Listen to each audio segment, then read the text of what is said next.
Strength, F. Agility, F. Stamina, F. Intelligence, F. Mana capacity, F. Luck, E. Charm, G. Profession. Swordsmanship LVL.2. The degree of understanding of the sword has evolved to the next level. User will find it easier to understand concepts that were previously harder to understand. Martial Manual. Keiki Style, Minor Realm of Mastery. Sword art created by Grandmaster Toshimoto Keiki. A 5-star module that focused primarily on reaching the apex of swordsmanship and speed. Upon mastery, the sword art becomes so fast that before an opponent could even think about their next move, their heads would already be rolling on the ground. Skills. G. Monarch's Indifference. A skill that enables users to erase all emotions, and act as a supreme monarch that only calculates the best option regardless of circumstance.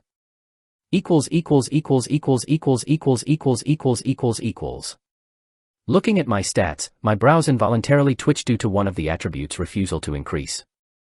On the bright side, I had finally managed to reach F rank. I had originally thought that I still needed a couple of weeks to a month before getting promoted to F rank, but it seems like my breakthrough had also helped me increase my stats.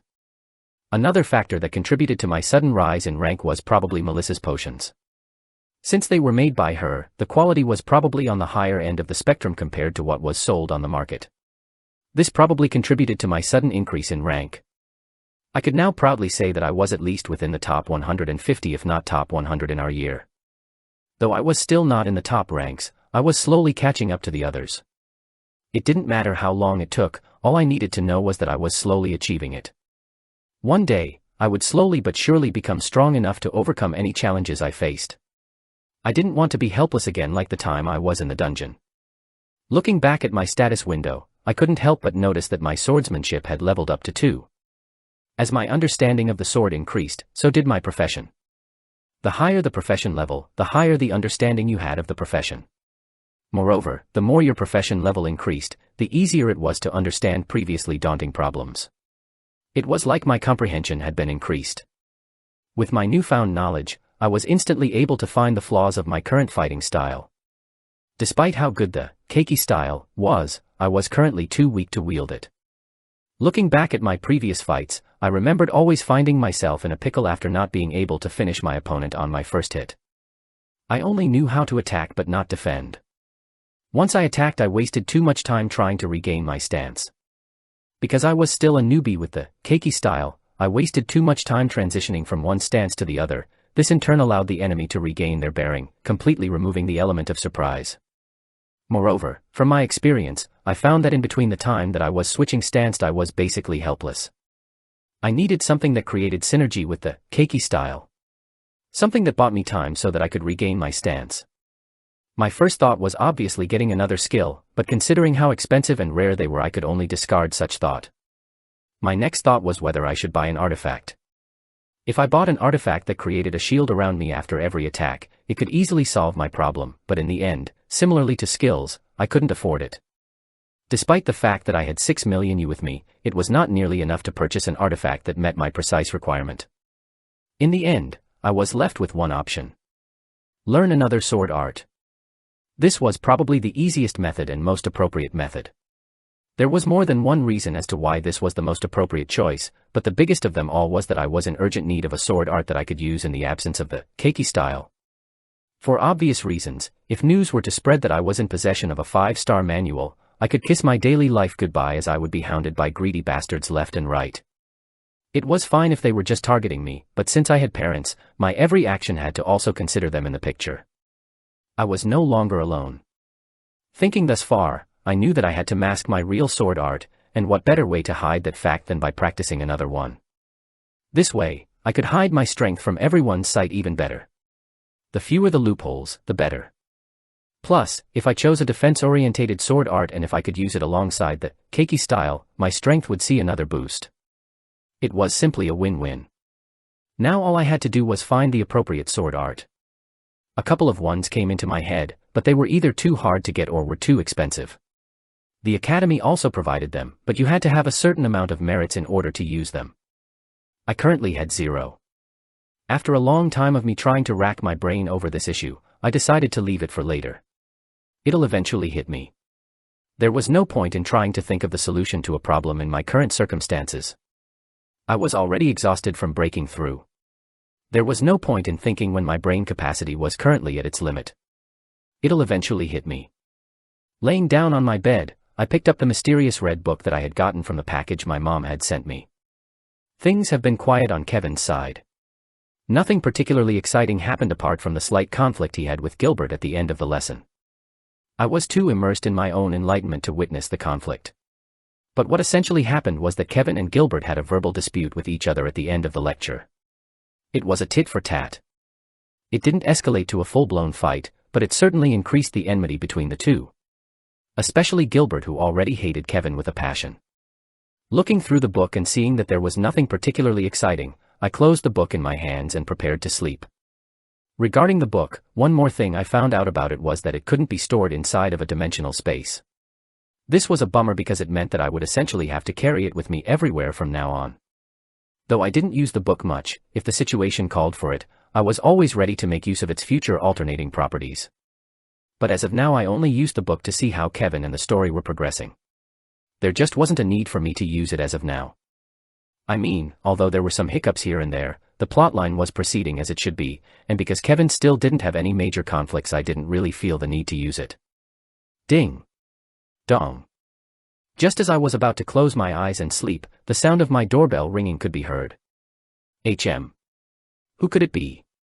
Sitting up on my bed, I looked in the direction of the door in confusion. I don't recall ordering anything. Frowning, I tried to remember if I had a prior engagement, but I soon shook my head. I wasn't expecting any packages nor expecting someone. Maybe my parents ordered something for me. But I don't recall them ever mentioning anything about this. A myriad of questions entered my mind as I headed for the door.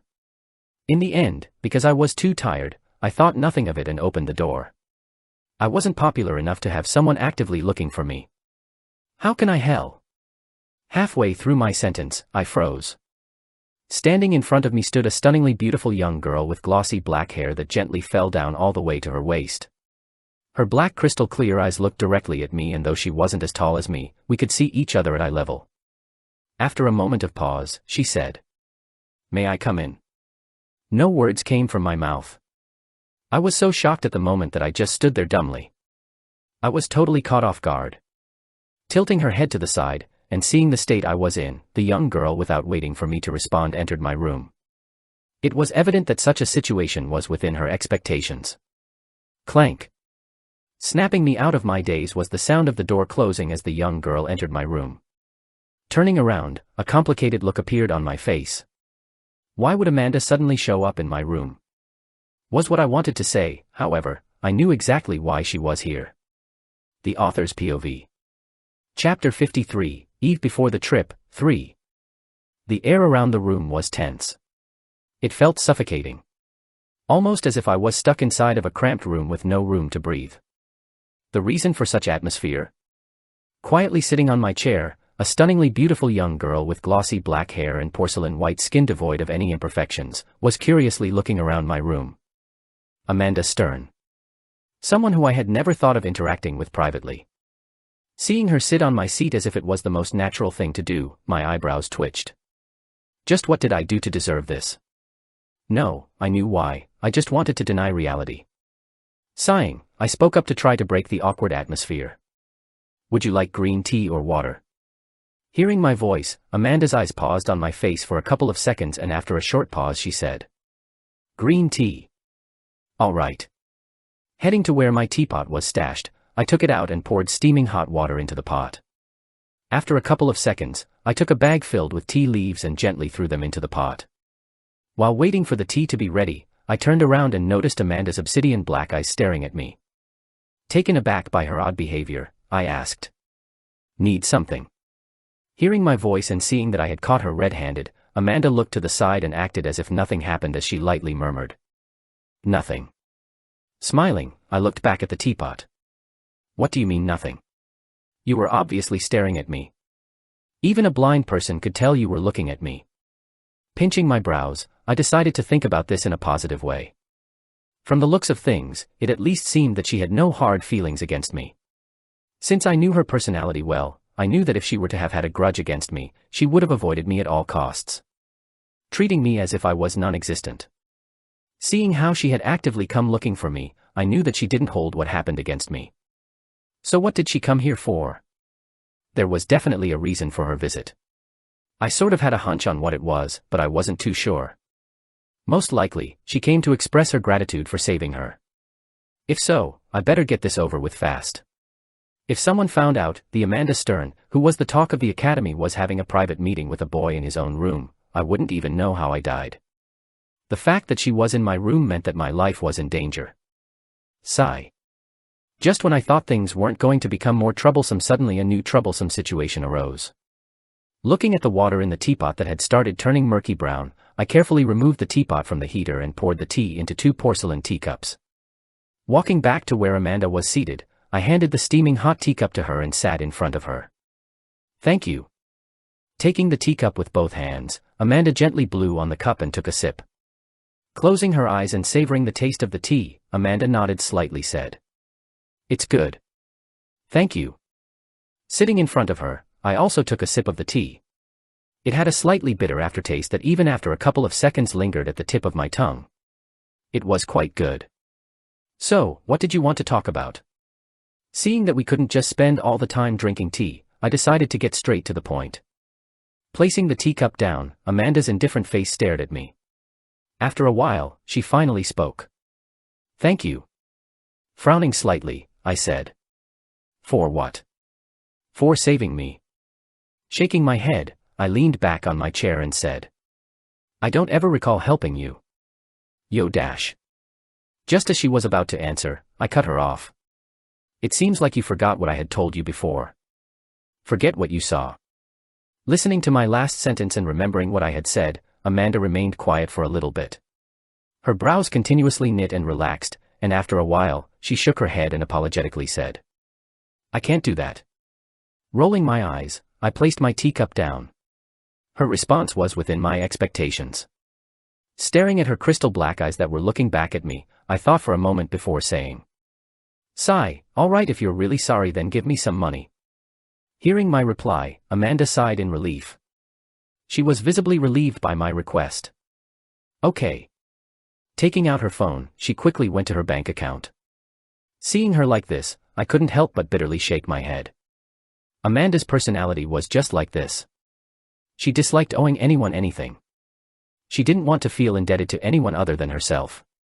No, it was more like she only trusted herself and herself alone. She made sure to pay back every single favor she owed so that she wouldn't build any unrealistic expectations of others. Is 5 million you fine? 5 million you. I guess the. Sipping on my tea, I initially nodded apathetically, but as soon as I processed what she had said, I almost spat all my tea on her face. HAAA. What did you just say? Innocently looking at me who had just stood up and was looking at her with wide eyes, Amanda said. Is 5 million not enough? What do you mean that's not enough? That's plenty. Waving my hand, I immediately shut her down. Damn rich second-generation kids treating money as if it was nothing. So 5 million okay. Sigh, hold on. Slumping back on my chair, I started thinking. 5 million you would definitely help me. With that much money, I could pretty much solve the problem of finding a sword manual. Looking at Amanda, an idea suddenly came into mind. Can I ask for something else instead of money? Frowning lightly, the room temperature dropped and Amanda's demeanor became increasingly colder. Understanding that she was probably misunderstanding something, I quickly followed up by saying. No, I am not asking for any dates or anything that is remotely close to that. Hearing my next part, Amanda's brows relaxed. Nodding her head she said. Okay. Sighing in relief, I said. Can you get me a sword manual? A sword art. Taken aback by my request, Amanda looked at me strangely. At first, I was confused by her reaction, but remembering what had happened a few nights ago I realized why. I am looking for something to disguise my main sword art. Oh. As if she understood something, Amanda nodded. Seeing her react like that, I knew she still had a misconception about my strength. In the end, I said nothing. I was honestly too tired to solve the misunderstanding. Plus, no matter how much I'll try to solve the misunderstanding, chances were that she wouldn't believe me. In the end, it didn't really matter if she misunderstood or not. At the end of the day, she wasn't the type of person to treat people differently regardless of her strength. Moreover, she wasn't a blabbermouth. Meaning that my secret was pretty safe. What type of sword art would you like? Thinking for a bit, I said. Let's see, I would like a sword art that primarily focused on defense. Touching her chin for a second, Amanda pondered for a moment before saying. How many stars? Since you were previously offering me around 5 million I guess something that went along that price. Thinking for a bit, Amanda scrolled through her phone for a couple of seconds before nodding. Okay, let me have a look. Turning on the holographic function on the phone, a long list of sword manuals appeared before me. This is what I got from the criteria that you had given me. Seeing the long list of manuals, my mouth twitched. If I said I wasn't jealous right now, that would be a lie. As expected of the daughter of the guild master of the #1 guild in the human domain, Demon Hunter. She had access to an immeasurable amount of resources and manuals that would cause anyone to turn green from envy. For the next few minutes, we went through the long catalog of sword manuals that Amanda had access to. After a while, and a lot of contemplation, I finally decided on the sword art I wanted. Ring of Vindication, highly advanced sword art that creates a perfect ring of defense around the user. Upon mastery, the ring can create a three-dimensional sphere that protects the user from all sides. Because of the lack of offensive capabilities, the manual was graded 3 stars. Talk about a perfect sword manual. Though it was a 3-star manual, it was in fact a 4-star manual if the only thing that was taken into consideration was its defensive properties. This went along perfectly with my wishes as this was exactly what I needed. Ring of Vindication, 4 defense and the Keiki style, 4 offense. This was exactly what I wanted. After selecting Ring of Vindication, Amanda nodded and messaged someone. Soon the room was enveloped in an awkward silence. After a couple of minutes of silence, Amanda stood up and said, "Thank you for meeting me, I'll take my leave." "No problem." Smiling, I escorted her out of my apartment. I could finally be free. Arriving at the door, Amanda indifferently waved her hand. "Goodbye." Smiling, I waved back and said, "See you." Leaving Ren's room, Amanda was satisfied with the outcome of their meeting. She more or less got a better understanding of the student that had helped her. His personality was a far cry from what it was when they met at the party. Despite no longer hiding the fact that he was hiding his strength, his demeanor did not return to what it was back in at the party. Cold and emotionless. He was a far cry from that. He wasn't cold nor emotionless. He was calm and collected, and despite the fact that she was standing in the same room as him, it didn't seem like he was entranced by her beauty, which was a first. His demeanor was completely different from what a regular 16-year-old kid should have. He was neither overbearing nor arrogant, and aside from the fact that his expression was really easy to read, he was quite easy to talk to. It felt like she was talking to an adult. It honestly felt weird. Walking along the corridor of the dorm, she suddenly noticed many eyes staring in her direction. What is Amanda doing in the Horned Sheep dorm? Was she meeting with someone? Nah, she was probably coming to check on something. There's no way Amanda would talk to those peasants living in the Horned Sheep dorm. Along the way, Amanda heard people whispering amongst each other as she walked back to her dorm. Being used to such attention, she promptly ignored what they were saying and exited the building. Taking out her phone, she quickly dialed a number. Ring. Ring. Ring. After a couple of seconds, an aged voice entered Amanda's ears. "Hello. How may I help you, young miss?" Because Amanda disliked making small talk, she immediately got straight to the point. "Send the 3-star manual, Ring of Vindication, at the location I messaged you a while ago." After a short pause, the person on the other side of the phone spoke. "Very well. Thank you." Tack. Hanging up the phone, Amanda felt a weight lift off her chest. Turning back towards the Horned Sheep building, she lightly murmured, "Now I don't owe you anything." The Author's POV. Chapter 54, Eve Before the Trip, 4. 6 days had passed since the meeting with Amanda, and just like she had promised, my new sword manual arrived the next day. When I first opened the package and saw the manual, I was once again reminded of how much influence Amanda had in the Demon Hunter Guild. The manual looked like it had just been freshly copied, with no creases or stains on it. It had to be noted that it was not that easy to make a copy of a manual. Because for obvious reasons guilds were trying to minimize the circulation of manuals, a lot of procedures had to be taken before being allowed to make a copy of a manual. It had to be approved by a vast majority of the board members and the guild master, and this was especially hard since a lot of the members were conservative people that hated sharing things with outsiders. Simply put, the fact that Amanda was able to give me a copy the next day meant that she had just as much influence as her father, the guild master. That aside, during these past 6 days, since I had nothing to do, as soon as the manual arrived I decided to train it. Surprisingly, because my swordsmanship had improved to level 2, I was able to grasp the contents of my new manual fairly quickly. Though I was nowhere near reaching the minor realm of mastery, the time it would take me to reach that level would be a lot faster compared to what it took me to reach that level with my main sword art.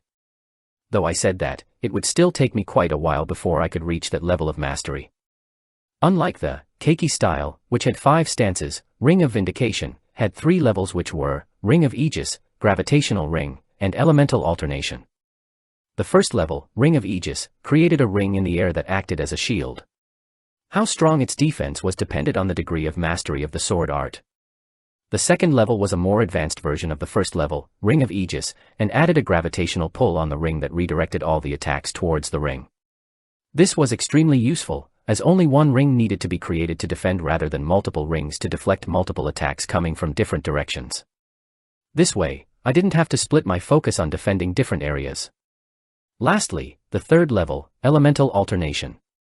This level consisted of manipulating scions in a way that the ring attained elemental attributes. This was extremely useful in countering elemental attacks, as fire attacks could be countered with a water-attributed ring. However, in order for one to be able to pull this move, they had to have a high degree of mana control. They had to be able to harness the precise scion they wanted to use and create a ring with it. That alone was incredibly hard to do, and if someone did not reach a certain level of mastery towards mana control, it would be impossible. These were the 3 levels of Ring of Vindication, and the first time I learned about their effect I couldn't close my jaw for a whole hour. After the shock died down, what replaced it was pure excitement as I couldn't wait to start practicing it. And here I was now, 6 days later, standing in the middle of the training ground practicing the first level, Ring of Aegis. Foo! Sucking in a deep breath, I closed my eyes and slowly drew a ring in front of me with my sword. In the process of doing so, I focused entirely on channeling my mana to the tip of my sword.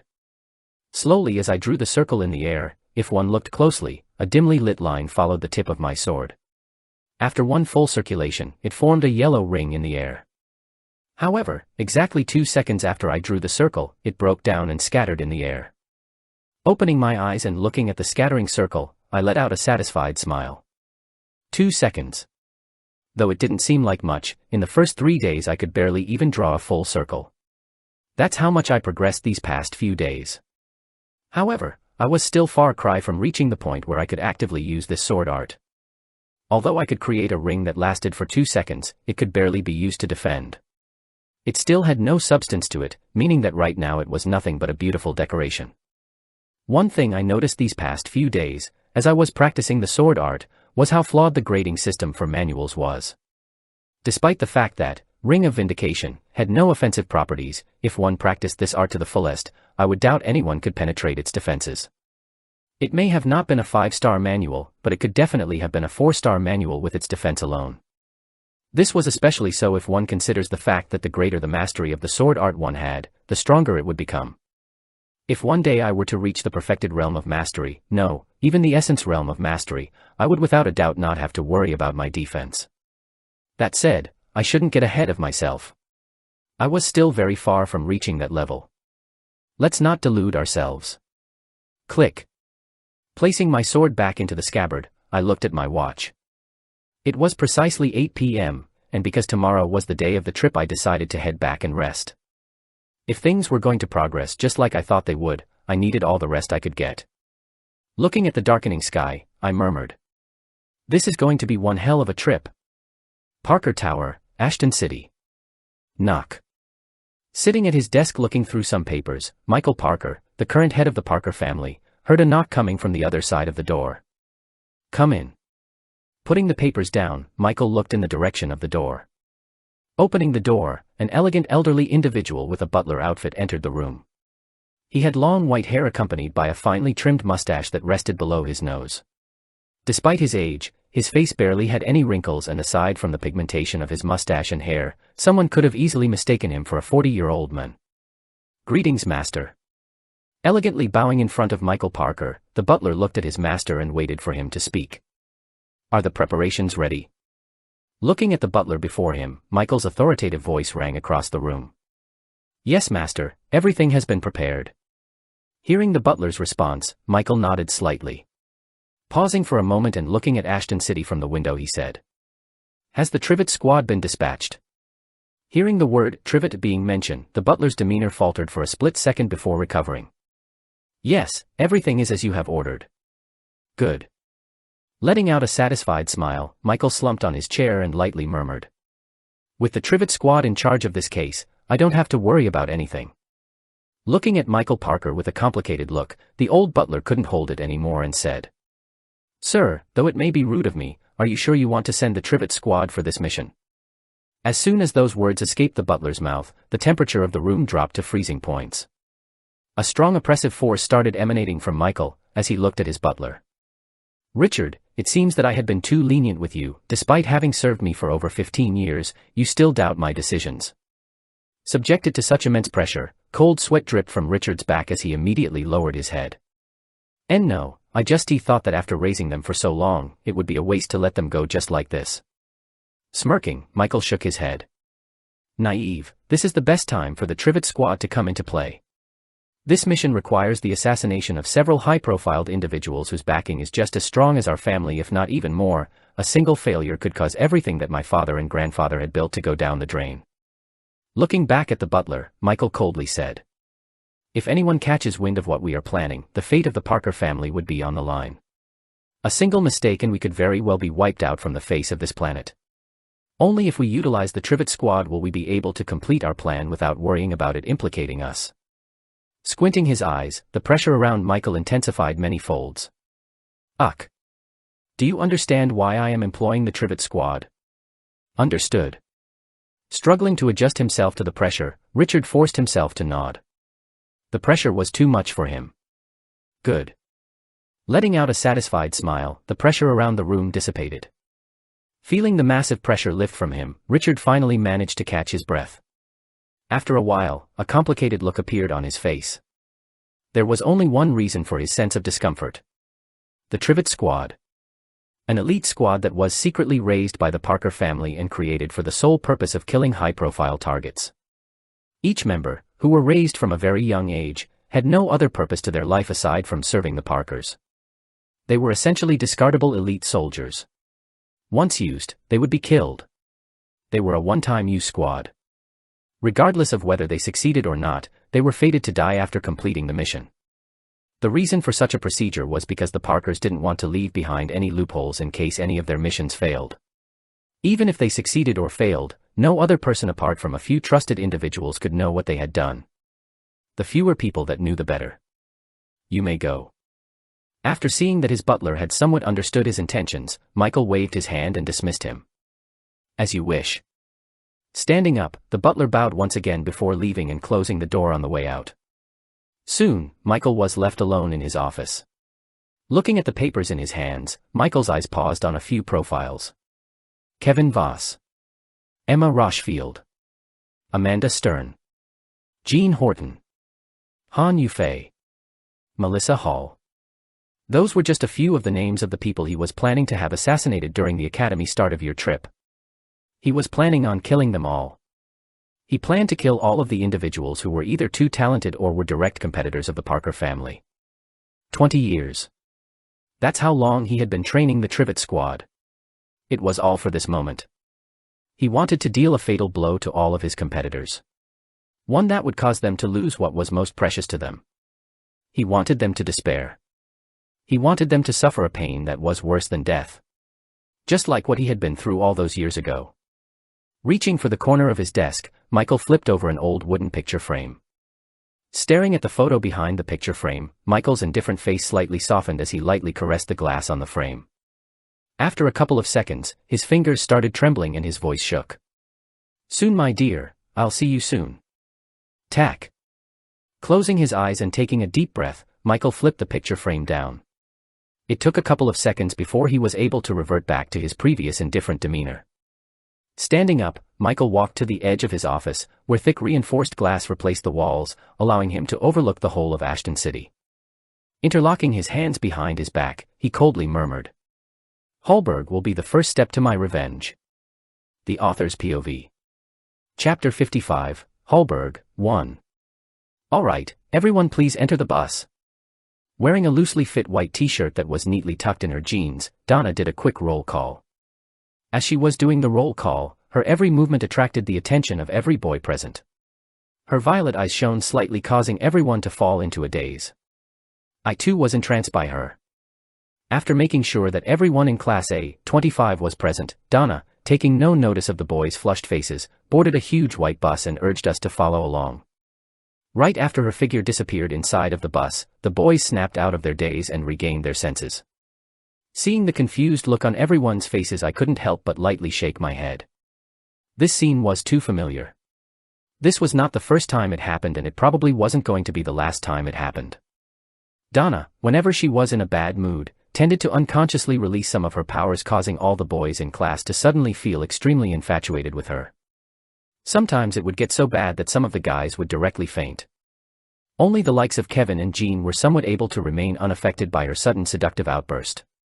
Regaining my composure, and looking at the others who were boarding the bus, I couldn't help but stare at the bus which Donna had just entered. I was in complete awe. The bus's outer body was painted in white, and its smooth design was slick and modern. The bus, which was enormous, measuring up to 15 meters in length, could house up to 200 people. The reason why the bus was able to hold that many people was because it had a second floor which surprisingly had a mini snack bar. Around the bus, all the windows were tinted in black, making it impossible to see through, preventing people from prying inside. The bus's frame was made from highly durable metal alloys that could withstand the full power of several B-ranked villains. It was highly secured and was specifically made for protecting students from sudden ambushes from either villains or beasts. Looking behind the bus, 15 more buses lined up in the distance. Next to them, a crowd of students similar to us were all waiting to enter their respective buses. Because the number of people in the first years was well over 2,000, the students were each divided into different classes. My class was Class A, 25. Each class had its own instructor, and the selection was random.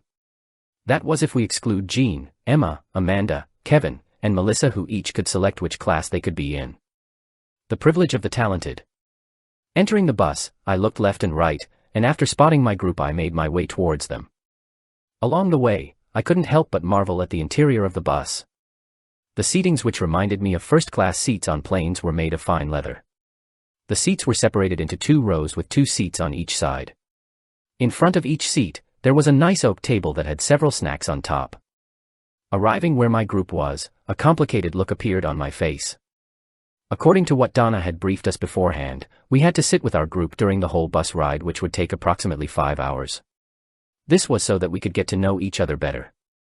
However, looking at my group, I started to doubt whether this was a good idea.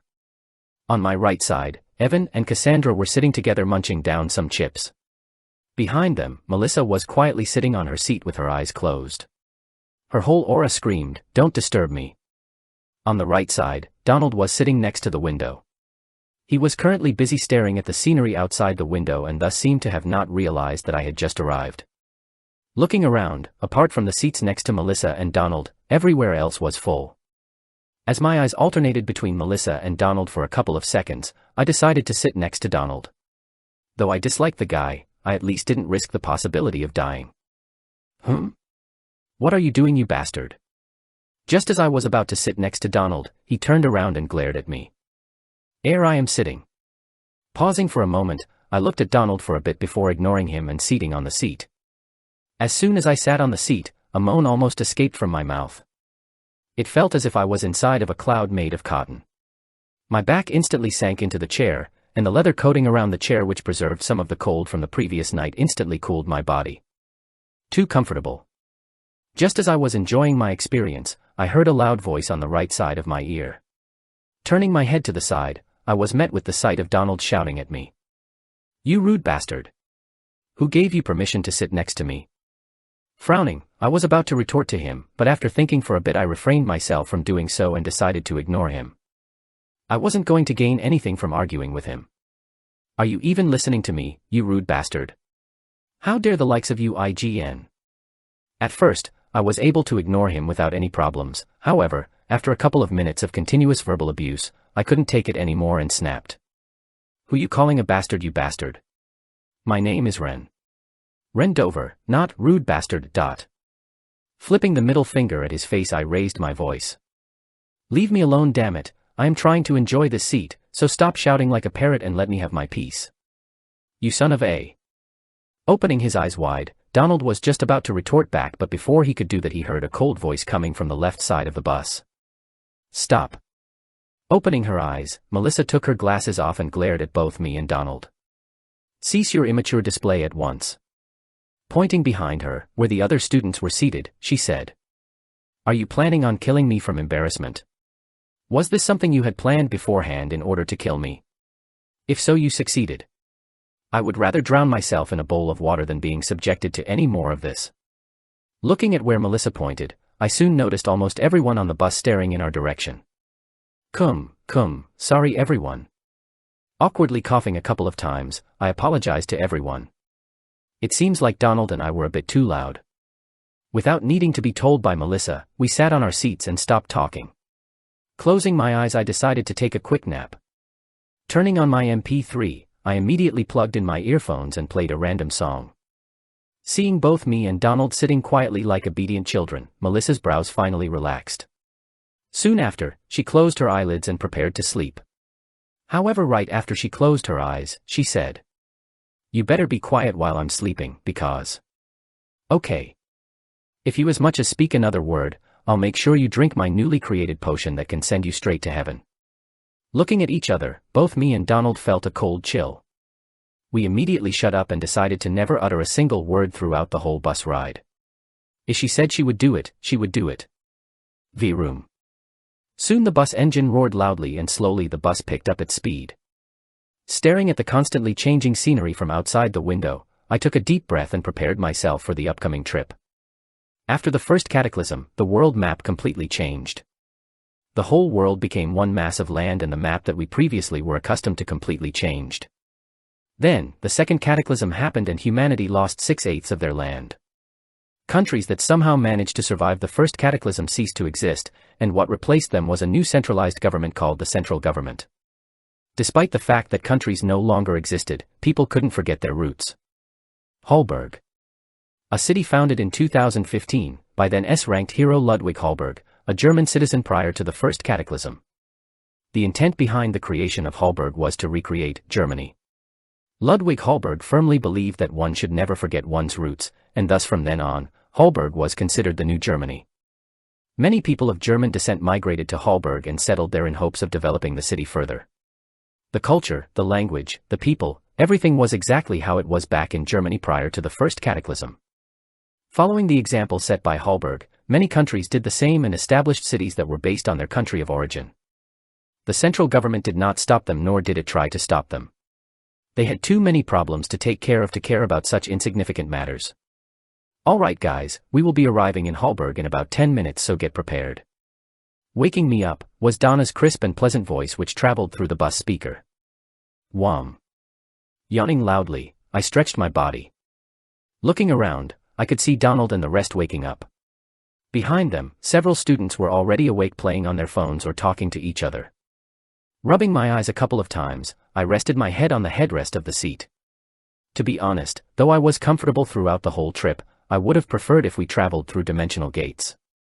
Sitting for 5 hours without being active wasn't something I was used to now that I pretty much spent most of my time training. If it were before I reincarnated, I would have had no qualms with it. However, now that I have completely changed my routine, I couldn't stand not doing any physical activity for more than 5 hours unless it was for sleeping. Sadly, because the Academy deemed gates too dangerous, we couldn't use them. Because dimensional gates were still a new technology, not much was known regarding their safety. Though tests have shown that it was safe to use dimensional gates, there have been a couple of incidents regarding them, causing the whole government to still block them from being commercially available. Trains were also a no-go since they couldn't carry certain equipment that the instructors had prepared beforehand, and thus in the end the only option we had was to go by bus. Stand up. Snapping me out of my thoughts was Donald, who stood up and was waiting for me to leave my seat. Standing up, I followed the line of students heading towards the exit of the bus. As soon as I exited the bus, the light coming from the sun momentarily blinded my eyes. A wave of fresh air swept all over me, instantly refreshing my whole body. Covering my face with my arm, I looked around. How nice! Before me was a large expansive green field. Several houses built using timber framing and stone appeared on the green field, along with several cows that roamed around the field. In the far distance, an enormous building with thick metal walls covering its perimeter could be seen. Beyond the walls were several large buildings that released smoke in the air, polluting the clean environment. After making sure that no one was missing, Donna, who seemed to be in a better mood than before, spoke. "Alright, everyone. Though we are in Hallberg, we are only in the outskirts. That is because before going into the city we will be making a trip towards the monster processing factory. We will first do a tour of the place, and then shortly after you will go with your group and complete your assigned task." Pausing and making sure that everyone understood what she meant, Donna turned around and made her way toward the large industrial building. "Alright, follow me." The Author's POV. Chapter 56, Hallberg, 2. Thank you for coming.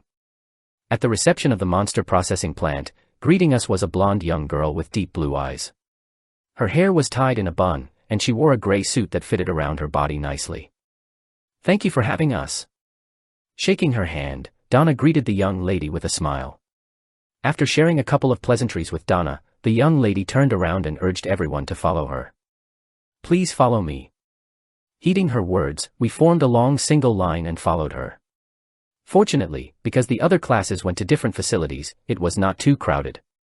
A lot of procedures are taken into consideration when dismantling and processing monster and beast corpses. This plant right here is called Grunwees, and we are responsible for dismantling G to C ranked monster/beast corpses.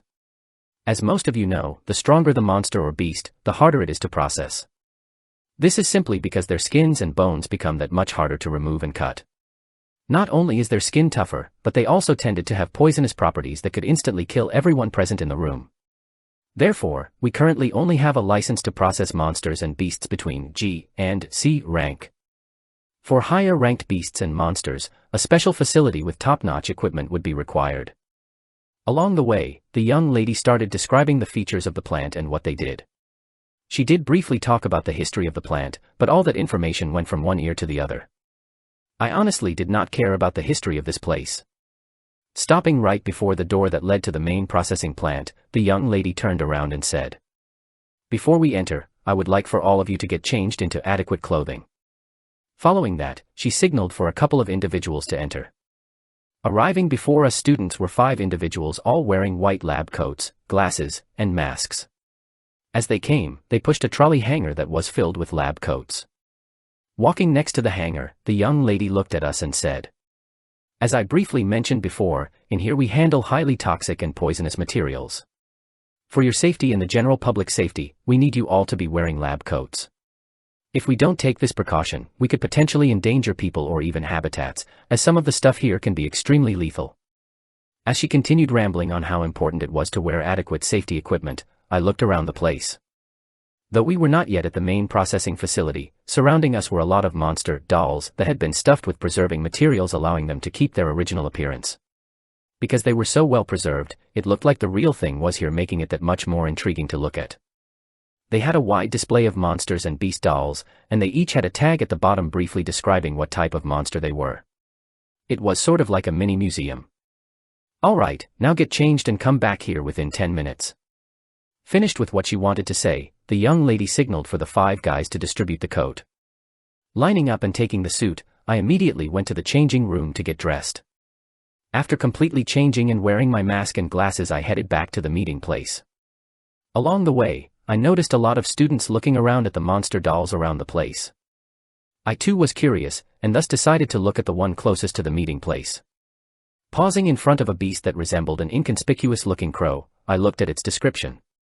See, black-feathered crow, also known as night reapers, are extremely dangerous beasts that are an evolved version of a crow. They are extremely cunning and can be extremely deceiving from their outer appearance, which looks like any regular crow, making them extremely hard to fight against. Due to their unparalleled speed, they are unmatched in the air and almost unstoppable if they decide to dive down to hunt their prey. Their beaks, which are as hard as titanium yet less dense than it, are extremely sought after and TSSSS. Now, this was a beast I didn't want to encounter. Alright, since everyone is ready, let's go.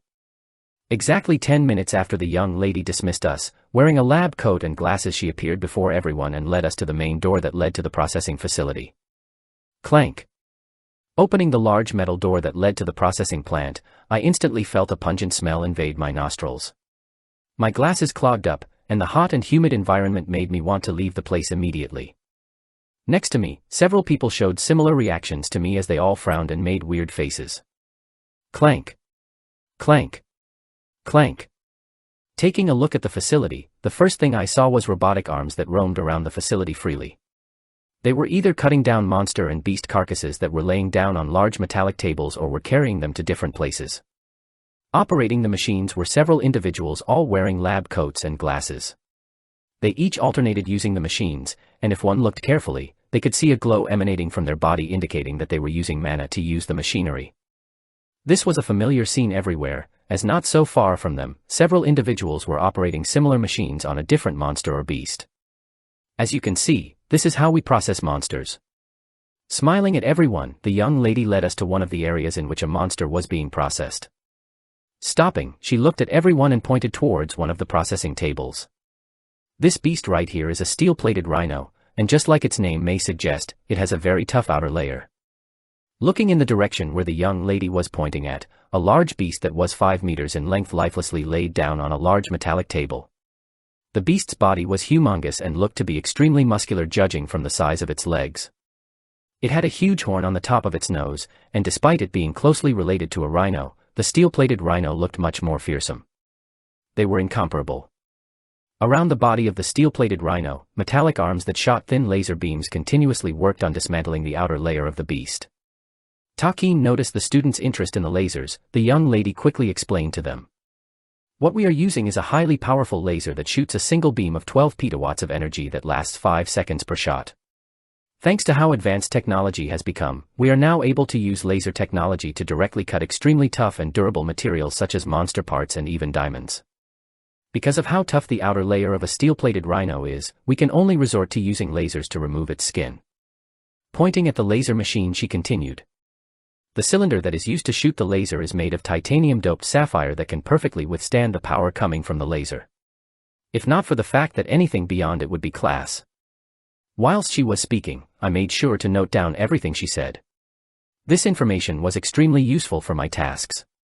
Looking around, it seems like I wasn't the only one with this idea, as almost everyone was taking notes of what the young lady was saying. Over here is where we sort and store the different types of materials that we remove from the beast's body. Once we manage to remove their skin, we will leave it out to dry and rest for at least 24 hours before bleaching it with a relatively strong acid. Arriving in front of a large warehouse, lots of monster skin and bones were neatly sorted into different piles with labels on them. Next to them were large circular white buckets containing a transparent liquid. Every minute, a worker wearing rubber gloves would soak the monster's skin for a good minute before hanging it and letting it dry in the air. Seeing the confusion on everyone's faces, the young lady smiled and explained. The bleaching process is extremely important as guilds love to use these materials for their suits and hence like to customize them. Pausing slightly, she winked at everyone and said, "There's a reason why there are different designs for armors and equipment." Hearing her joking remark, everyone lightly chuckled. What she said was true.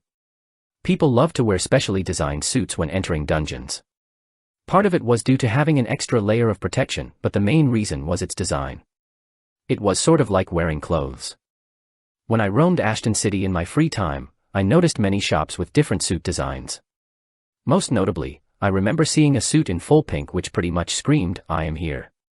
It was so over the top that I wouldn't be surprised if all the monsters decided to attack the person wearing the suit. They were like a walking target. Well, who was I to judge, right? Just like that, we followed her around the facility as she explained different things. Sometimes some students would ask questions and she would promptly respond to them, but most of the time she was recounting useless information. From time to time, however, she would talk about the things that I needed for my assignment. If she did do so, I would immediately take note of it. However, 2 hours into the tour, I started to get extremely bored. She started rambling on which monsters were selected, who was in charge of making decisions, and other useless nonsense that I honestly couldn't care less about. Moreover, the hot and humid environment caused me to be extremely uncomfortable. It was to the point that I was starting to feel extremely lethargic. Finally, after who knew how long, the young lady stopped and said, "All right, I think I've said enough for today. Thank you very much for coming." I wasn't the only one who was rejoining about the fact that the tour had ended, as pretty much everyone around me looked re-energized. "Thank you very much for this experience." Thanking the young lady, Donna looked at her watch and said, "All right, we will take a 10-minute break before going back to the hotel to rest for the day." Taking off her mask and glasses, Donna threw them in a nearby bin and proceeded to say, "Meet me where the bus previously dropped us in 10 minutes' time. If you need to go to the bathroom or stretch, make sure you take care of it now, as the ride to the hotel will take approximately 20 minutes. That is if there is no traffic, which I honestly doubt." After saying her piece, Donna left in the direction of where the bus was. "Hey bastard, did you take note of everything?" Just as I was about to follow Donna back, I heard an annoying voice coming from behind me. Turning around, I could see Donald making his way towards me. "How many times did I tell you that my name is Ren and not Bastard? I don't care, did you take notes or not?" Rolling me eyes at him, I responded. Yes, I did. Good, after you settle in your room, meet me later so that we can get this thing over with. As soon as he finished what he wanted to say, Donald left. As he was leaving, a weird look appeared on my face as I couldn't help but say, "Oh. Surprisingly, you're the serious type." Without turning around, Donald irritably responded, "Shut it, scrub. Unlike you, I'd like to keep my ranking." Yes, yes. Shaking my head, I followed him back to the bus. Somehow, people cared too much about their ranking. Well, it was understandable as it dictated which guild they could join in the future, but it somehow seems to be like some kind of obsession here. Looking at the blue sky that was turning dark, I lightly murmured, "Well, it's not like I don't care either." I too wanted to climb up the ranking, but even if I wanted to, I'd have to do it slowly and unnoticeably, else people would think I was hiding some sort of secret. Sigh. Letting out a sigh, I entered the bus and sat next to Donald like I had done previously. Maybe I'll increase my ranking in my midterms, who knows? The Author's POV. Chapter 57, Hallberg, 3. The sun had already started to set, leaving behind an orange veil of light that enveloped the sky. Hallberg's city lights brightly lit the surroundings, and despite it being a relatively large city, skyscrapers appeared to be scarce. Most houses consisted of 5-story apartments or villas, and only occasionally would there be a skyscraper in the distance. Stopping in front of a large mansion that looked to be the size of a football stadium, we quickly left the bus and headed toward the place. As I left the bus, the first thing I did was stretch my back and legs. I was honestly exhausted. Despite the fact that I hadn't trained at all today, my mind could barely function properly as everything around me became sort of hazy. I guess using my brain was just as tiring as using my body. Well, that wasn't the only reason I was tired. Recently I had only been getting on average 6 hours of sleep a day, which wasn't too bad if it was for a couple of days, but this had been a recurring thing for the past week or so. Seeing how sleepy I was getting, I knew that the accumulated fatigue I had built up this past week had started crashing on me. Shaking my head quickly, I looked around to find ways to take my mind off of sleeping. I only needed to wait for a further 5 to 10 minutes before being able to get some good shut-eye. As I was trying to keep myself awake, my eyes landed on the other side of the parking area where a bus parked.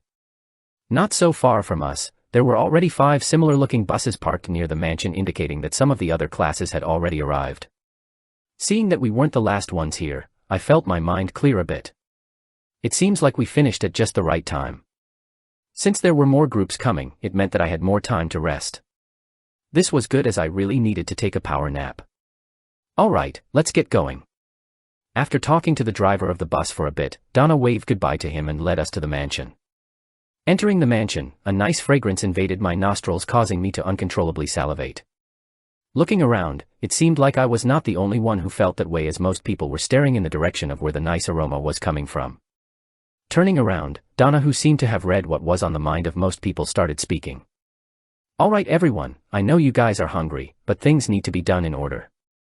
Taking out a card from her pocket, she pointed towards the reception and said, "First things first, I will call you each by your name and you will then proceed to go to reception and collect your card.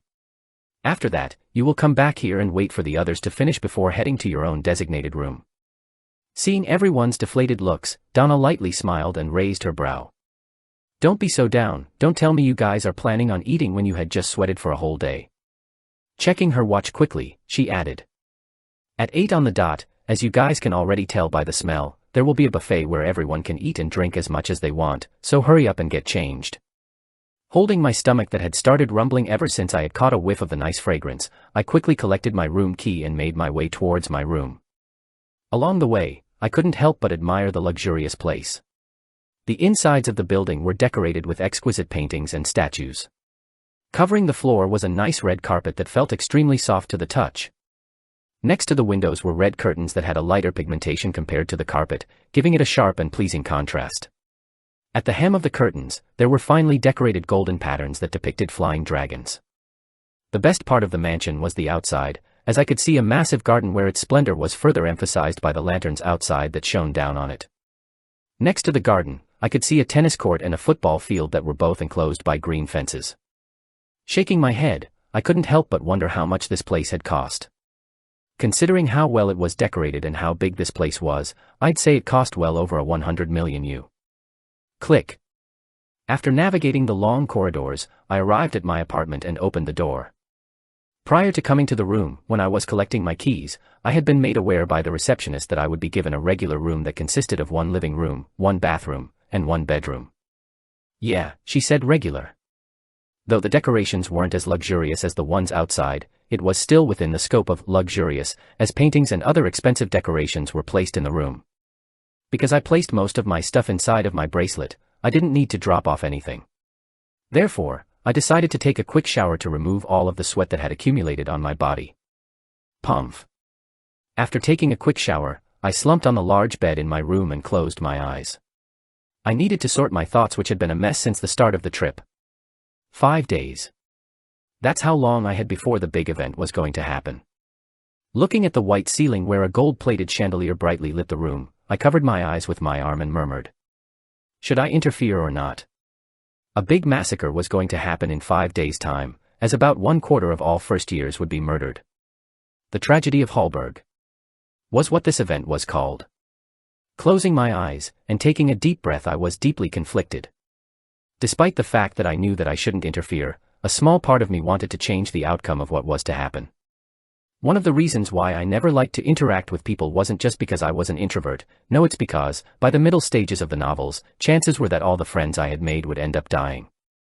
If there was a thing I had learned since dying and transmigration into this world, was that life was fickle. Every second, there was a chance you could die. No one was safe from death, especially for extras whose sole role was to either die or be forgotten in the later stages of the novel. The less I got attached to this academy, the more I could firm my will and stop myself from doing anything stupid.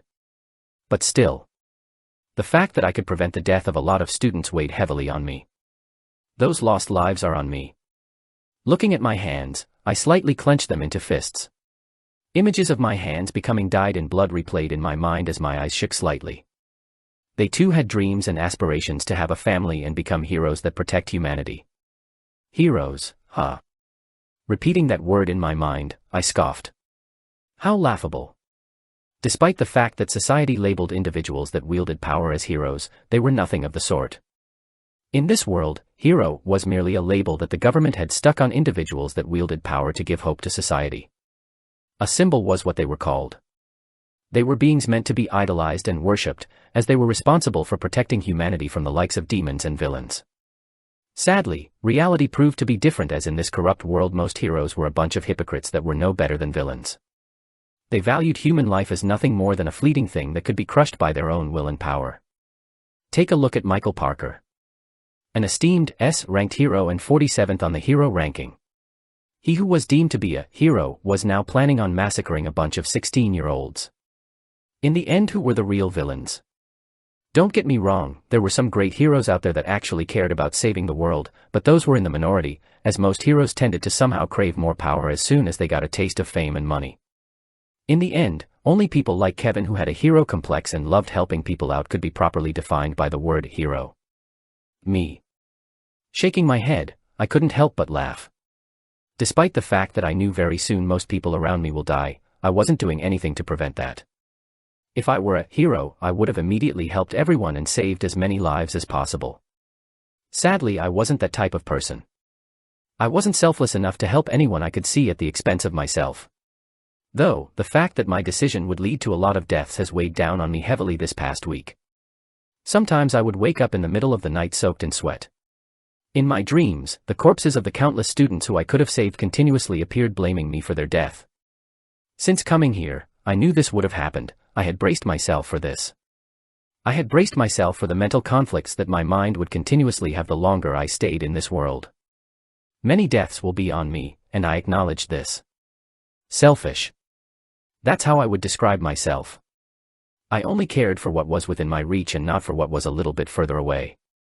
It almost felt as I had erected a tall wall around me that prevented people from approaching me. I joke around a lot here and there. I try to keep the mood around me lighthearted, but that was all a mask. Deep inside me, continuous conflicts were constantly brewing. Should I do this? Should I do that? What was right and what was wrong? Should I act this way or should I act that way? Every day these thoughts would constantly haunt me. I knew that if things kept going like this, that maybe one day I would make a decision that would completely change who I was. I knew it yet. Closing my eyes, I looked away from the blinding light coming from the chandelier. Looking outside the window, at the star-filled sky, I thought. Maybe transmigrating here was just as much of a blessing as it was a curse. Not so far from Ren, similarly staring at the beautiful star-filled sky, a stunningly beautiful young girl with short auburn hair was lost in her own thoughts. Today had been a hectic day, and if not for the fact that there was a large buffet awaiting her, Emma would have loved for nothing more but to slump on her bed and sleep. The bed was tempting, but she knew. She knew that once she laid on that bed, there was no coming back. Feeling the cool breeze of the night, Emma's mind wandered to a troubling piece of news she had received from one of her dad's subordinates. The message stated, Parkers have ceased their hostile takeovers over Rochefield-owned businesses, and seem to have gone radio silent. Normally, she should have rejoiced at the news that the Parkers had stopped going after her family assets, but Emma felt uneasy about their actions. The overbearing Parker conglomerate suddenly yielded in a financial battle. Please, there was no way Emma would believe that. Emma had this gut feeling that the Parkers were planning something. Something big. Something that would cause them to have an edge over her family. Their sudden action of ceasing whatever they were doing was almost like they were foreshadowing that this was merely the calm before the storm. Staring at the crescent moon in the sky, Emma sighed and headed back to her room. I hope I'm wrong. The Author's POV. Chapter 58, Hallberg, 4. Are you guys headed down as well? Exiting her room, Emma caught sight of two girls quietly walking down the corridor. Because the lighting was good, the features of the two girls became more apparent. Both of them had flawless white skin that was devoid of any imperfections. Their hair, which were black and brown respectively, gently cascaded on their back, stopping right before their waist. On the left, Amanda wore tight black pants along with a white turtleneck sweater that covered part of her neck. Melissa on the other hand wore a simple brown cardigan, a plain white shirt, and some jeans. As they walked, Amanda's cold demeanor contrasted perfectly with Melissa's arrogant and overbearing one, creating this picture-like scene. It was like seeing a pair of phoenixes. Jogging to catch up to them, Emma brushed her hair to the side and stopped right when she was about an arm's length away from them. Pouting slightly, Emma sourly looked at Amanda and Melissa before saying, Hey, come on, why didn't you guys stop and waited for me? Looking at Emma from the corner of her eyes, Melissa responded. Would it have made a difference? Turning her head towards Melissa, Emma looked at her sharply before saying, What? No, but it's still common courtesy to wait for your friend. Sure, whatever makes you feel better. Ugh, seriously, what am I gonna do with you? Shaking her head at Melissa's lackluster response, Emma looked at Amanda, who remained quiet the whole time. Avoiding Emma's eyes, Amanda looked around the corridor. It was apparent that she didn't want to talk. Rolling her eyes, Emma facepalmed. What am I gonna do with you guys? Though they had known each other for about 2 months, the distance between them didn't shrink at all during the time they had spent together. No matter how much she tried to socialize and interact with them, they would always keep her at arm's length away. This was especially so for Amanda, who was always curt and polite, treating everyone as if they were a stranger. In the end, Emma was left totally helpless when interacting with these two. Letting out a sigh, Emma thought for a bit before saying, Say, don't you guys find Jean a bit weird these days? As soon as the word Jean escaped from Emma's mouth, Melissa's face darkened. Don't even mention the name of that guy. Halfway through her sentence, Melissa held her stomach and continued. Crap, I'm already starting to lose my appetite thinking about him. No, seriously. He feels a bit off these days. Though Emma knew that Melissa was constantly tormented by Jean on a daily basis, she also knew that if there was someone who would notice his strange behavior, it was her. That was simply because he would always try to talk to her whenever he had free time. It had gotten to the point that Melissa purposely decided to return back to the dorm at a later hour than usual. This was so that she could avoid him. Before Melissa could answer, Amanda, who had been quiet the whole time, responded. He has become a lot quieter than he was before. Turning her head to Amanda, Emma nodded and said, You also think so as well? Hearing the conversation between Emma and Amanda, Melissa thought for a bit before saying, Maybe you're right, I did notice him pestering me less than before, but whatever happened to him, I am all in for it. Despite Jean being obvious with his advances, Melissa had more than once shut him down completely. She simply did not care about having any romantic interactions, as the only thing on her mind was her research. She was very close to breaking through into a particular theorem that had plagued her for a couple of years. It had almost become an obsession for her. Therefore, for Melissa, who was in this critical juncture of proving her theorem, Jin's constant pestering had caused her nothing but headaches. If someone were to ask her who was the most annoying person in the academy, for her, Jin was undoubtedly number one. He's pestering you less. Someth dash. Halfway through her sentence, Emma was stopped by Melissa, who couldn't help but say, "Let's not talk about him anymore. It's spoiling my appetite." Without waiting for Emma to respond, Melissa picked up her pace and headed towards the first floor where the banquet was held. Turning her head to the side and seeing Amanda also being uninterested in the topic, Emma lightly sighed and said, "Okay."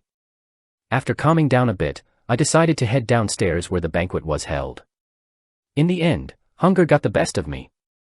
As I was heading downstairs, I soon noticed the figure of a student walking ahead of me.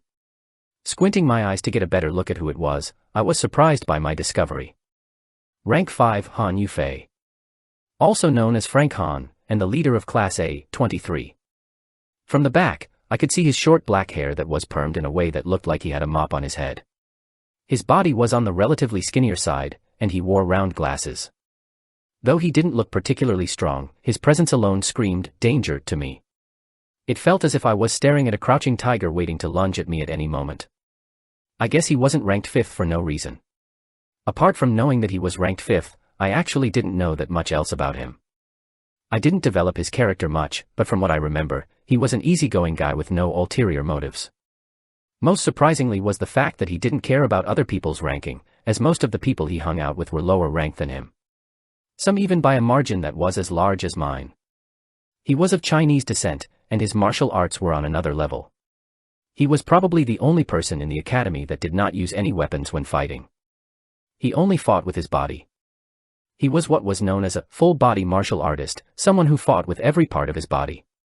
He comes from the Han clan, one of the 3 main ancient Chinese clans that resided in Ashton City. The 3 ancient Chinese clans were Wang, Shan, and Han clan respectively. The martial manual he practices was actually a 5-star martial manual, and it was passed to him by the patriarch of the clan. Despite his strength, in my novel he didn't get that much character development. He only showed up on rare occasions, and those times were when he was either in the academy or when Kevin needed his help. Looking back at it now, such a strong character should have definitely had more time in the story. Well, no use in regretting what was already done. Following Frank, I quickly headed towards where the banquet was being held. Soon I could hear the sound of a lot of people laughing and chatting. The closer I got, the louder the sounds became.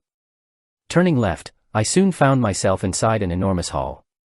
Looking up, 3 enormous chandeliers brightly lit the hall. Massive pillars made out of marble supported the structure of the room, and next to them, tables filled with food could be seen all over the place. Waiters dressed in black outfits wandered around the place as they served different drinks. Despite it not being 8 o'clock, the hall was already filled to the brim with students. Looking around, I soon spotted the area where my class was.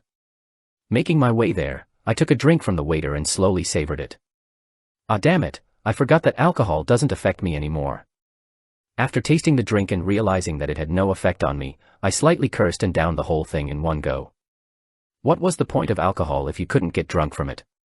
Shaking my head, I soon arrived at the area where my group was designated to. Looking left and right, I quickly spotted Donald and my other group members and headed to where they were. Ayu. Lightly waving, I stood next to them. Looking at me who had just come, Donald gave me a side glance and then proceeded to ignore me. Rolling my eyes at him, stared at the front. It seems like everyone has arrived.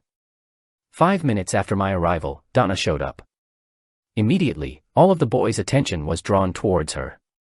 Wearing a one-piece black dress with fine silver patterns, Donna looked stunning. Her dress, which was moderately tight, further emphasized her well-developed outline.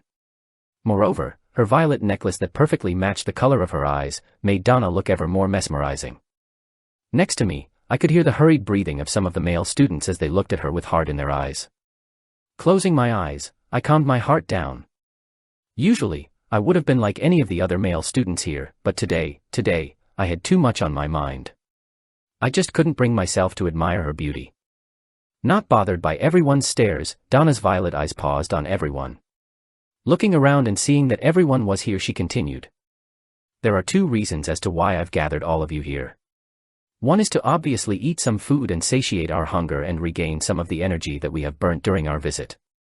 Looking to her right, Donna pointed in the direction of where the food was. Sadly, since we are the last class, we can only wait for the others to eat first, but before that. Pausing slightly, Donna's mood became a bit more serious as she deeply looked at a few individuals. The second reason, it's because we will soon give you all an individual assignment. Instantly murmurs could be heard from everyone as they wondered what task they would be given. Judging from how she said the word individual, it seems like this task could only be completed without anyone else's aid. I will soon give you the task which you have been assigned. Each of you has been given 3 days' time to complete the task, and failing to complete the task means automatic credit deduction from your end of year report. As she was speaking, Donna could see some of the students shaking in nervousness. Shaking her head lightly, she added, "Don't worry, the difficulty of your tasks has been assigned according to your abilities. After a lot of consideration, we managed to assign you guys tasks that are well within the reported data of your strength, therefore, you guys should be relatively safe." Clap. Clapping her hand to get the attention of some of the students that had stopped listening and were trying to find out what their task was, Donna smiled and said, "All right, I think I've said enough. I will soon send you your tasks on your phone. Please enjoy the food and make sure you don't fail the missions." Ding. Right on cue, a message appeared on my phone. Just as I was about to open it and see what my task was, Donna spoke once again. I forgot to add. We won't aid you in your task, so if you guys die, you die. We won't be helping you. Instantly, the room became tense. Some students started shaking in nervousness as they carefully looked at their phones to see what their task was. Well, sorry to have dampened the mood for you all, but I felt that I needed to warn you beforehand so that you don't get complacent thinking that we will save your asses even if you were to fail the mission. Finished with what she wanted to say, Donna quickly left and joined the other instructors who had similarly shared the news with the other students. Turning on my phone, I looked at the notification that had popped up on my screen. Student rank 1750, Rendover, mission target, Carl Czar. Head of a minor drug organization that had infiltrated Hallberg for the past decade. Target location at XXXXXX Road. Target behavioral pattern. Taking a deep breath, I looked at the ceiling of the hall. I guess I'll have to prepare myself. The Author's POV. Chapter 59. I am Kevin Voss, 1. Inside a large dark room, the figure of an extremely handsome individual could be seen sitting crossed-legged in the middle of the bed. TSSSSSSS. Sitting shirtless on the bed, steam slowly rose from the figure's body. As steam poured out from his body, the figure suddenly tensed and relaxed his muscles repeatedly. He continued doing so for every 5 seconds time intervals. As he tensed his muscles, the outline of his veins that traced all over his body became more apparent, making him look extremely scary. Phoo. After a couple of minutes of continuous tensing and relaxing, the figure suddenly released a long breath and finally opened his eyes, revealing 2 scarlet red eyes. Standing up and taking a towel from a nearby table, Kevin dried his wet body. Turning around, he looked at his reflection in the mirror. His body, which was chiseled to perfection, had multiple scar wounds on both his abdomen and chest areas. His back was even worse, as it was riddled with scars that ranged from different sizes and shapes. Most notably, there was one that stretched halfway through his back. Tracing one of the scars that appeared on his chest, Kevin was reminded of the time where he was forced to fight against multiple G-ranked villains when he had just entered F rank. It was a mission that the system had given him in exchange for a relatively powerful skill. In the end, if not for the fact that he had multiple trump cards on him, he would have long have died that day. All the scars on his body were reminders of the hardship he had gone through to get to where he was. Throwing the towel on the bed, Kevin opened his phone and checked his most recent notification. Student rank 1, Kevin Voss, mission target, Victor Hugh, Hallberg Minister of Finances. Charged with corruption and embezzlement. Target location at XXXXXX Road. Target behavioral pattern. Corrupt officer Huh. Looking through the data file sent to him, Kevin quickly skimmed through the contents. Stopping on a certain section, Kevin frowned. Embezzlement, money laundering, soliciting and acting as an intermediary for drug trades, false imprisonment of government officials, sexual harassment. The more he looked through the series of crimes his target was accused of, the deeper Kevin's frown became. Such trash. Turning his phone off, Kevin placed it in his pocket. Click. Dressing up in a simple white t-shirt and black pants, Kevin took his black cashmere jacket and headed out of the room. Ding. Host has received a new mission, would you like to view it? Not surprised by the sudden notification, Kevin nodded. Yes, open quest interface. System quest . Difficulty rank, E+. Mission, eliminate Victor Hugh, a corrupt minister that has been embezzling funds from Hallberg. Guarded by several F-ranked individuals and one E-ranked guard. Mission reward, rank upgrade, E+, play button D-. Looking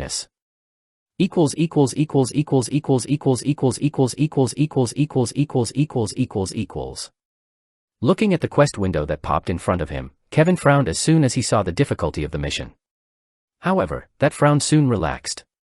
Opening his status window, he looked through his stats. Status .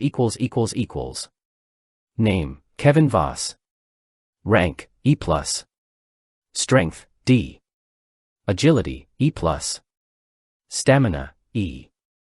Intelligence, E+. Mana capacity, E. Luck, E. Charm, D+. Profession. Swordsmanship LVL.4. Martial Manual. Everlasting Sunset, Greater Realm of Mastery. Sword art primarily focused on creating feints and hiding true sword intent. By creating multiple illusions of sword art, the enemy will find it harder to defend as the true attack will always be masked under multiple feints. Sky Steps, Minor Realm of Mastery. Movement art that considerably increases user agility. Upon reaching a certain level of mastery, stepping on the air is possible. Skills. E. Overdrive. A skill that enables user to push bodily functions to the extreme. For 1 minute, the user can exhibit power that is double of original user strength. User will also find their other stats increasing considerably. After usage of skill, user will experience extreme fatigue, making it hard for them to focus and carry out ordinary tasks for the next few hours. F. Mind Cleansing. Increases user computational and analytical ability for a short period of time. Can't be used for a prolonged period of time due to the risk of possible brain trauma. F. Mana Coating. A skill that enables user to replenish mana more quickly by expanding the pores on the human body.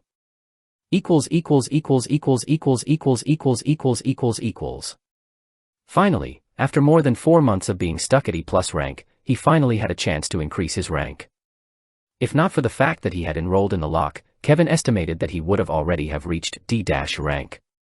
He had wasted a lot of time at the academy. The environment wasn't like before where he would constantly be on the edge, almost dying multiple times a week. Sometimes, the missions were so dangerous that even the slightest mistake could cost him his life. The environment in the lock was much more relaxed than his previous environment, which in a way was good as it allowed him to learn other things aside from fighting, but it had also stagnated his fighting ability. Only through constantly being on the edge of your life would you truly become strong. The more peaceful their environment was, the fewer chances for growth. That's what Kevin firmly believed. Stopping in front of the reception desk, Kevin walked up to a young female receptionist and asked, "Hello, may I know if I can rent a bike?" Looking up and seeing Kevin, the receptionist was momentarily stunned by his appearance. However, that didn't ask long as she quickly collected herself. A bike. Yes, preferably a black one that goes at incredibly high speeds. Let me speak with the manager. Knitting her brows, the receptionist picked up her phone and dialed a number. This was the first time that she had ever been asked to rent a bike, so she didn't know what to do. Hence why she opted to call for her manager. Hello. Picking up the phone, a middle-aged voice could be heard from the other side of the phone. Sir, a student is requesting to borrow a bike. A bike? Why would he want to borrow a bike? I don't know as well, that's why I am asking for confirmation with you. Pausing slightly, the person on the other side of the phone said. Can you ask for the student's name? Covering the speaker of the phone, the young clerk lady looked at Kevin and asked. Can you please tell me your name? Nodding his head, Kevin replied. Kevin Voss. All right, thank you, sir. His name is Kevin Voss, I believe. Kevin Voss, Kevin, ah. Repeating the name a couple of times, the person on the other side of the phone seemed to have had a sudden realization as his voice increased a few pitches. Boss. Realizing what he had done, the person on the other side of the phone awkwardly coughed and said. It was nothing. Hand him the keys to the Larvae 9027. Pausing for a second, the receptionist opened her eyes wide and said, "Why you mean, the Larvae 9027? Her shocked reaction was understandable. It had to be noted that the Larvae 9027 was the most advanced bike they had in their mansion. A single one of those bikes costs upwards of a couple dozen million U. She also remembers clearly that her boss highly favored that bike, yet right now he wanted nothing more but to give it to a teenager. Yes, do it quick. You have my permission." Hearing the urgency of her boss's voice, the receptionist didn't dare refute and agreed. "Okay. If that student asks for anything else, make sure you try to please him as much as you can." Overwhelmed by the huge favor the young boy before her was getting, the receptionist could only dumbly agree to her boss's orders. A big shot. The young boy before her was a big shot. "Okay. All right, call me if anything happens regarding that student." Tack. Hanging up, the receptionist looked at Kevin with a complicated look. "Please follow me." Opening a small safe box, the receptionist took a pair of black keys and urged Kevin to follow her. Soon they entered an elevator that brought them to the bottom floor. Ding! As soon as the elevator doors opened, Kevin was stunned by what he saw. Rows upon rows of supercars appeared on the large floor. The large collection of cars were sorted by brand and age at which they were manufactured, with some of the cars dating as far back as 2015. "Please follow me." Without waiting for Kevin to admire the place, the receptionist moved towards where the bikes were parked and urged him to keep up. D. Stopping in front of a bike, the receptionist took out the keys and unlocked the bike. "Here's the bike." Handing the keys to Kevin, the receptionist smiled at his reaction. It was that of awe. Looking at the bike in front of him, Kevin couldn't help but be amazed. As soon as the bike turned on, the body of the bike lifted upwards, levitating right on top of its two thick wheels. The frame of the bike was matte black, and its long frame could accommodate two people comfortably. "Thank you." Satisfied, Kevin smiled and mounted the bike. "Here." Handing Kevin a nice black helmet that covered the whole face, the receptionist stepped back. Putting on the helmet, Kevin lightly nodded at the receptionist. Tightened the grip of the bike throttle, the bike silently sped into the distance. Watching Kevin leave, the receptionist smiled and said, "Have a safe trip." The Author's POV. Chapter 60, I Am Kevin Voss, 2. As night shrouded Hallberg, a silhouette sped into the busy streets of the city. Swiftly moving between cars, the figure of an individual could be seen riding on top of a slick motorbike that emitted no sound.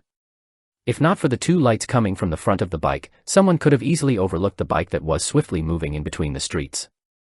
After 10 more minutes of riding, silently stopping in front of a large villa, Kevin took off his helmet, revealing his two scarlet red eyes that shone under the moonlight. Schwa. System open inventory. Extending his hand to the right and retrieving it back, a drone appeared in his hand.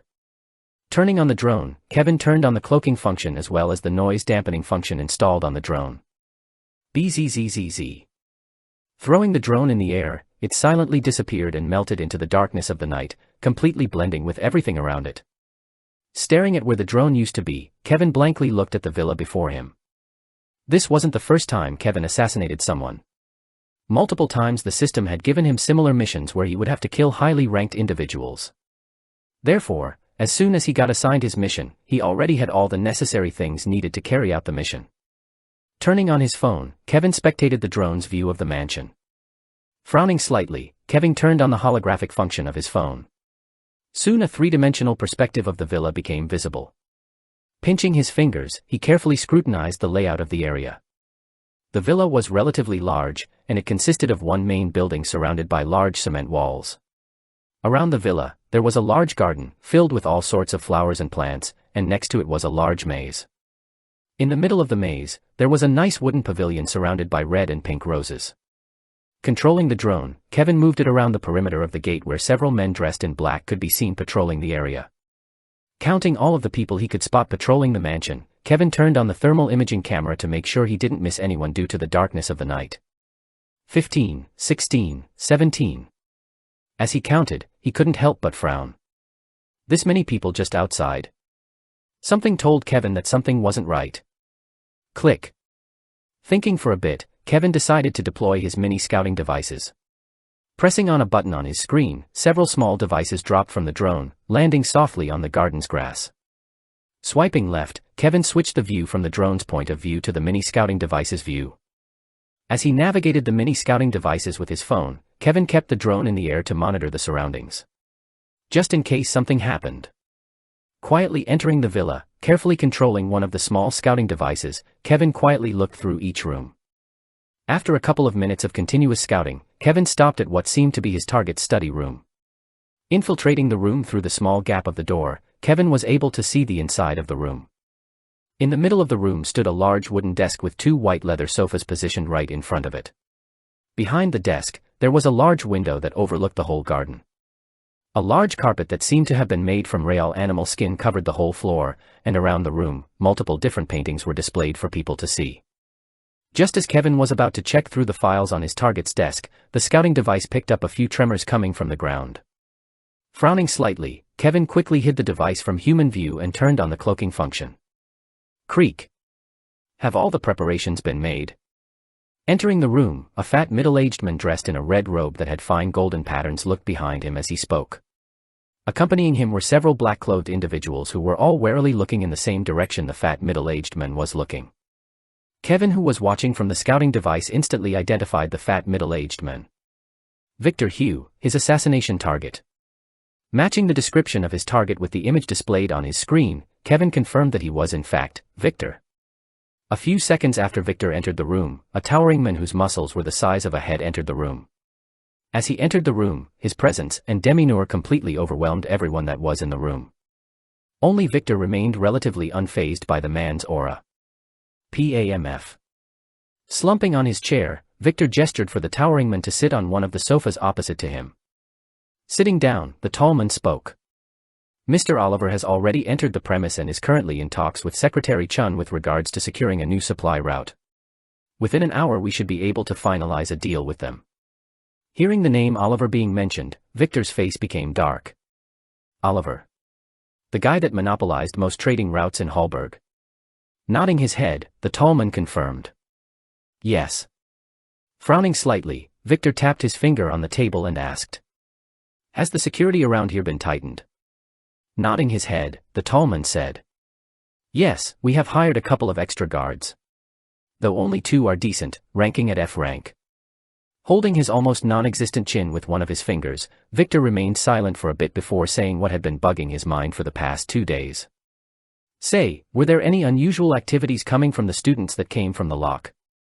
Lightly chuckling, the tall muscular man who seemed to have seen through Victor's worry spoke. Even if they did move, I would doubt a bunch greenies like them would be able to get past me. Forcing a smile, Victor shook his head. It's not that simple. What if it's one of the professors who targets me? Even you, an E-ranked individual, would stand no chance against one of the professors there. Leaning back against the sofa, the tall man crossed his arms and frowned. What you say does indeed make sense, but have you ever wondered? Would the Lock, the world's leading academy, stoop so low and target you? Someone who couldn't even be put on the radar by weaker forces. Looking back at Victor, he continued. I'd understand it if you were some big-shot crime boss, but you're merely a finance minister of a still-developing city. There's no way they would send a professor for the likes of you. Worst-case scenario, they will just send a student, which in all said and done are not worth mentioning in front of me. Hearing what the tall man sitting before him was saying, Victor felt a bit more reassured, but he still couldn't completely hide his worry. Yeah, but they are from the Lock.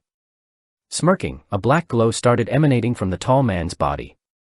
Soon an overbearing pressure bore down on everyone in the room. You think a bunch of students that have no real combat experience, let alone have ever killed someone, are a match for me? Feeling the massive pressure bearing down on him, Victor quickly apologized. And no, I'm sorry, I am just nervous. Noticing that he had taken things a bit too far, the tall man removed the pressure and said. When the time comes and if they really do show up, I'll show you the difference between me and them. Standing up, the tall man looked at Victor and said. You felt it just now, didn't you? My power. Victor, who was still recovering from the pressure the tall man had exerted before, nodded his head and said. I did. So there's nothing to be particularly worried about. Seeing how confident the tall man before him was, Victor bitterly smiled and said. Sigh, all right. There's a reason why I pay you so much, elder. Well, for someone like me, the amount you're paying could be considered a bargain. Stopping mid-sentence, Elder looked at the right side of the room. Squinting his eyes, he moved closer towards the edge of the wall of the room. What's this? Picking up a small device that was the size of a coin, the small device's color soon distorted from being the same color as the wall to slowly changing to the same skin tone as Elder's fingers. Cryik. Pinching the small device, Elder looked at Victor and darkly said, "Victor, start evacuating." Taken aback by Elder's sudden change in demeanor, Victor's voice trembled as he looked at Elder. What happened? Looking at the powder in his hands, which used to be the small device he picked up, Elder slowly said, "We have been breached. BZZZTTT." Staring at his screen that had gone completely static, Kevin slowly removed his cashmere jacket and carefully placed it on top of the bike. Extending his hand to the right, a slick slender sword suddenly appeared in his hand. Unsheathing the sword, Kevin slowly traced his finger along the cold metal body of the blade. "It's nice to see you again." Sheathing the sword back into the scabbard and placing it right below his waist, Kevin looked at the villa before him. Taking a deep breath, Kevin activated his F-rank skill, F, Mind Cleansing. As soon as he activated the skill, Kevin felt his head become clearer. Everything that he had previously seen on the drone became a bunch of variables that his mind slowly accounted for. Slowly, a plan started formulating inside of his mind. A plan that dictated the fastest route and way he could use to get to where Victor was, and swiftly get rid of him. Foo. Releasing a long breath, a couple of seconds after activating the skill, Kevin deactivated it. As soon as he deactivated his skill, veins started popping on his forehead as they pulsated constantly. Frowning, Kevin stopped himself from displaying any reaction and endured the pain that came along with using the skill. After a couple of seconds, everything returned back to normal, and the pain disappeared. Despite having only used the skill for a couple of seconds, it still did a number on him, however it wasn't for nothing.